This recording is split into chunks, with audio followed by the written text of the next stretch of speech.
Are you looking for information or recognition or just a good conversation? You're at the right spot. My name is Jose Bakker. I'm an ADHD coach and I'm a teacher at middle school. I decided to start this channel to help people, to give a platform, start a platform, give some information, and help people through coaching to, gain a better insight in their behavior, in their brains. I have a diagnosis myself. I was actually 38 when I got it, and I've got the diagnosis ADD, ADHD, so it's the combination.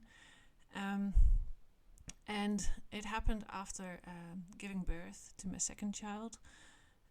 So it's sort of a story that I hear a lot lately, and that has to do with a backlash of diagnosing women, because in the 80s women were not diagnosed with ADHD, and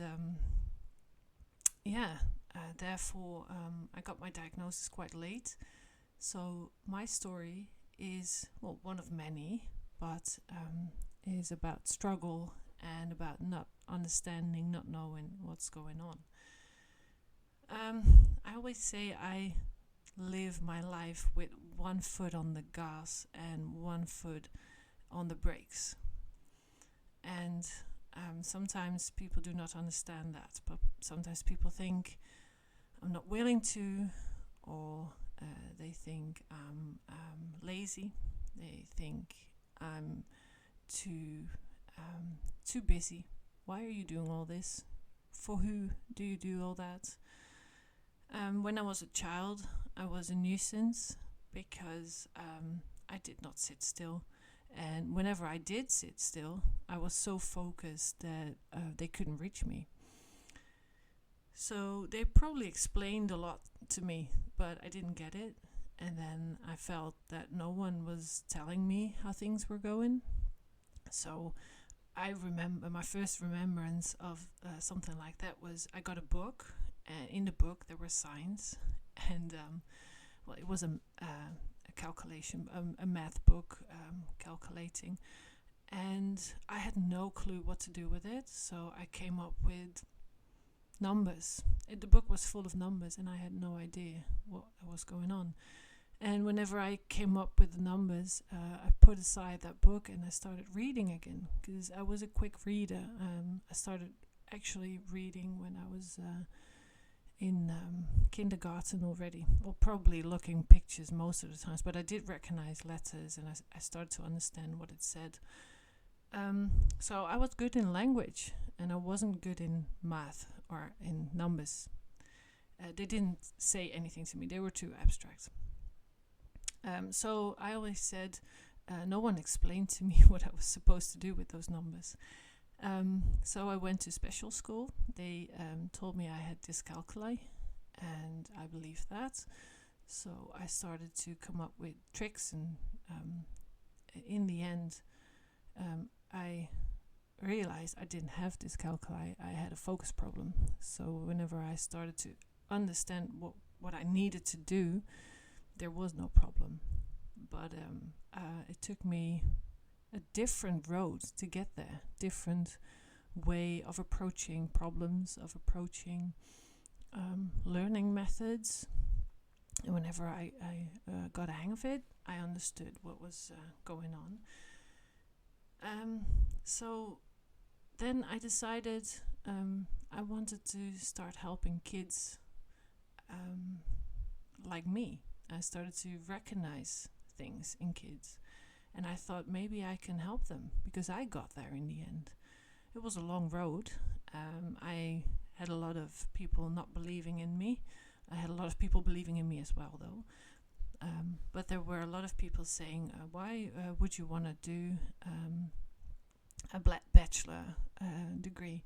Why would you want to do a master's degree or any sorts? Just be happy if you have a job that contains something to support yourself.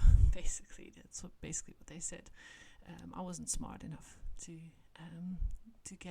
have ambition or to get a career. And I wanted to help kids that got the same remarks from people, from teachers, from anyone in society. But then I got the diagnosis and I realized I understand what's going on now. And I started to dig in to how does my brain work? And in a broader spectrum, is it only with ADHD, ADD, or is it with more? And then I started to realize there's something called ADHD. People with autism, it's all a spectrum. So I might have a little bit of autism, or people with autism, might approach things a little bit the same. But then again, no one is the same. Not anyone with ADHD is the same. So everyone approaches things differently, and it's so interesting. So I realized I find it very interesting to get in my own head and to understand brains in general and to understand the psychology of it all. I did a course next to my teacher job while I was teaching kids how to study, how to trick their brains into doing something they might not want to do in the beginning. I started to help the people around me, thinking if you understand how your brain works, it might help the same way as it did to me.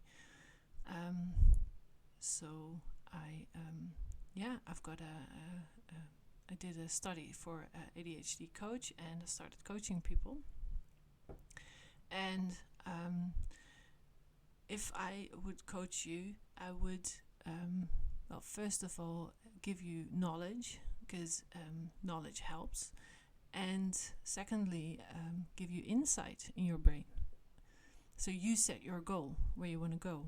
But then again, this goal might be adjustable. And whenever you get insight in why you do stuff, you might think, oh, well, maybe this is not my goal. Maybe I want something else, truly. But it's something that I thought I would want because people thought because a lot of people with ADHD look to others. What do they expect from me? And might not always know exactly what they expect from themselves. So that's what I would like to discuss. That's what I would like to do with you. And I believe in being in nature. So I love to walk. But then, if you live somewhere else, we can do it online as well. That's not a problem. And I think that whenever you have insight, it gives you space for growth. And even if you do not have ADHD, or even you might think you have it, but you don't have a real diagnosis, it doesn't really matter, because it's for everyone. Whenever you get insight in yourself, it will gives you space to grow. And sometimes it's not that big of a problem that you're facing, but it feels like that. Could be. It could feel like a huge problem where you're walking around with and then whenever you get insight in that problem, in that challenge, it feels like, hey, it's not that big of a deal. I can face this. I can challenge this. I got the tools now. So we are going to collect tools and create a toolbox for yourself. And I'm not going to give you advice. I can only tell you the stuff that I do. And the stuff that I do might help you or might be something that is not for you. So if you would like to meet up and see what your goals are, getting more insight in your brain, moving forward, grow, please send me an email. Just check the information in the comments below. And if you would like to meet up, we can do it online or walk around in nature or at your house or wherever you would like. It's your party, basically. And we can discuss about your goals. And I would like to meet you. See ya.